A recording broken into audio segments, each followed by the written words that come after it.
I am with Leah Elson, world-renowned scientist here at Sundance Film Festival. We're combining movies and science. How is this happening?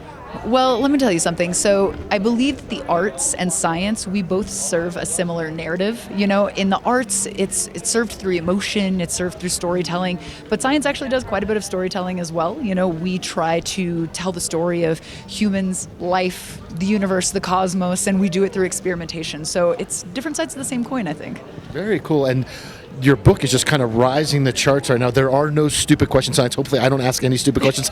Tell us what inspired you to write the book and how important it is to the science community. Of course. So I sort of found a niche online wherein I was educating adults in the sciences. And I found that some of the most elegant scientific answers had the simplest questions attached to them. And so I actually had an entire litany of questions that have been submitted to me that I just didn't have the time to actually sit down and make concerted videos for.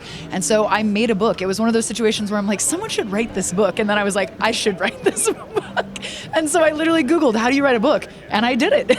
Well, congratulations to you. Everyone's talking about the reviews are fabulous. I'm going to delve into it myself. Hopefully I can understand it and I'll learn a lot more about science. What are just some of the biggest misconceptions that you find you have to dispel? Oh, well, recently we've had an influx of flat earthers, which has been very interesting. But a lot of the things that people ask are very, very basic. You know, why is the sky blue? And this is due to refraction properties in the atmosphere, which actually refract the color blue, and so it sort of saturates your vision.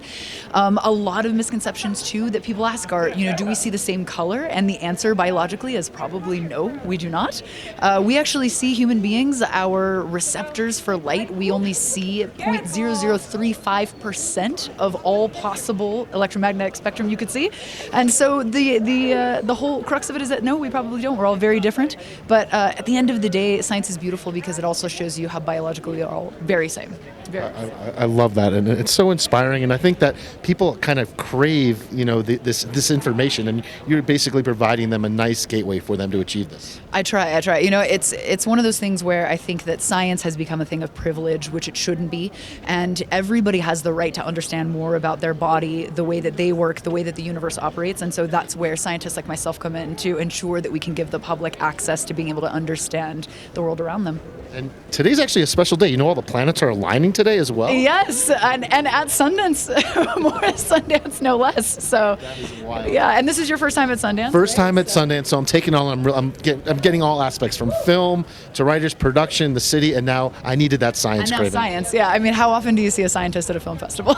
No, it's well needed, and it's so important. And you talk about what it could lead to just from so many breakthroughs and developments, and you've done so many amazing things. I had a chance to research you, so oh my goodness. Congratulations to all your Thank success. You so it's much. Really phenomenal. Thank you, I really appreciate that. Is your brain like twice the size of a normal human being? What's going on in there? You know what, I have a pathologic desire to excel. It's really just me proving my own self-love to me. So it's just studying constantly. I'm incredibly passionate about what I do, and so I am a full-time scientist, and then on my side gig or at Sundance, I'm talking about science. And you know, if you love what you do, you'll never work a day in your life. So. I love that. How can people support you and get involved? Obviously, they could purchase your books, your podcast. They could tune in. I just want to make sure people are understanding you and taking it all in. Sure. I mean, you can find me anywhere. I'm very Googleable. I'm across all social media platforms. But really, the biggest support that I can get from the followers, the viewers, is just submit your science questions. What are your burning questions? I'm happy to answer, happy to facilitate, and more importantly, happy to inspire. I love that. I would love to talk to our producers and do like a science segment, Let's explode some stuff. That's what I love doing that. I love that.